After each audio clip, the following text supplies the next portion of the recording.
before.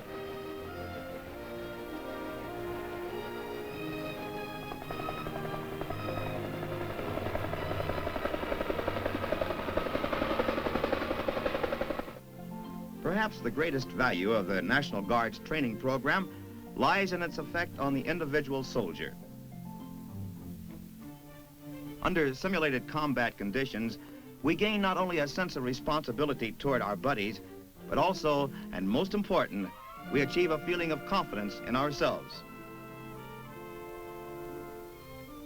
We pray that we shall never again have to use our military skills to defend America against aggression. But should an enemy strike, we pray God for the strength to fight hard and well. All of us who joined in the summer training program this year agree completely on one thing. The two regimental combat teams of the Hawaii National Guard are in the best shape ever. Taken separately, we who form the ranks of the Guard represent all the ethnic groups of the world. Among us are found men of almost every faith. But as a body, we are a tightly knit, well-trained, and smooth-functioning fighting force. As a people, we are Americans first and Hawaiian Islanders second. But just as every state and territory has its local tradition and heroes, so we in Hawaii, too, have a heritage that consciously or unconsciously is an integral part of our everyday lives. This spirit is one of the driving forces in the Hawaiian Guard. Governor of the territory, Samuel Wilder King, has summed it up for us. It was my great pleasure on June 20th of this year to review the troops of the Hawaii National Guard during their annual training period.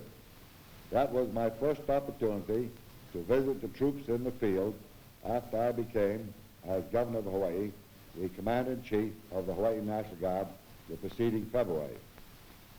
The 5,000 marching men who passed in review that day represented far more than a military organization. The citizen-soldier concept on which we have always built our military strength was amply demonstrated by the smart performance of those 5,000 young citizens of Hawaii who have volunteered for Guard training.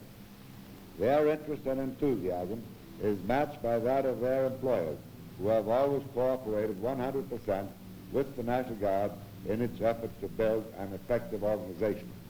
The fact that the attendance at the Guard encampment was 98% of all members is further indication of the civic consciousness of our population. Year in and year out, the Hawaii National Guard has been rated among the top organizations in the United States through regular Army inspections. I know the Hawaii National Guard will continue not only to grow in strength, but also to discharge its duties and obligations in an outstanding manner. In an emergency, the Hawaii National Guard is ready to fight side by side with the nation's 5,500 additional Guard units. As in Hawaii, in every one of the 48 states, in Alaska, Puerto Rico, and the District of Columbia, America's Guardsmen are ready for immediate mobilization. Our citizen soldiers represent an enormous reserve force backing up our regular Army. This vast reservoir of strength has already paid off. In Korea, among the first units to serve with the United Nations Command were the famed 45th Thunderbird Division of Oklahoma and the 40th Infantry Division of California. After contributing a major share to the United Nations' successful halting of communist aggression in Korea, Guardsmen today are helping to keep the truce line secure. In Europe, too, Guard units from Pennsylvania and New England have added new striking power to NATO's army, which lines the perimeter of the Iron Curtain. The urgent need for a strong, alert National Guard in peace as in war cannot be too highly estimated.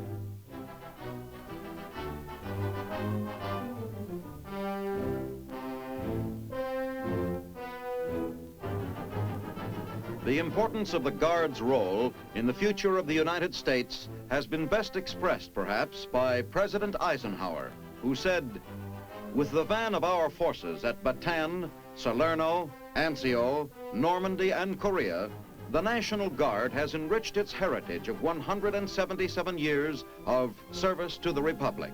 Today, its service is of mounting importance to our security and to national leadership toward a stable, peaceful world.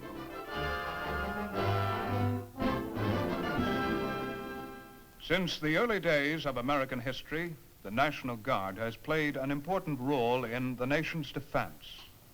Today, our Guard units in Hawaii and on the mainland are better trained, more maneuverable, and in better fighting shape than ever before, thanks to the wholehearted support of the American public. Now, this is Sergeant Stuart Queen inviting you to be with us next week when we again present another look at the big picture. The Big Picture is a weekly television report to the nation on the activities of the Army at home and overseas. Produced by the Signal Corps Pictorial Center. Presented by the U.S. Army in cooperation with this station. You can be an important part of the big picture.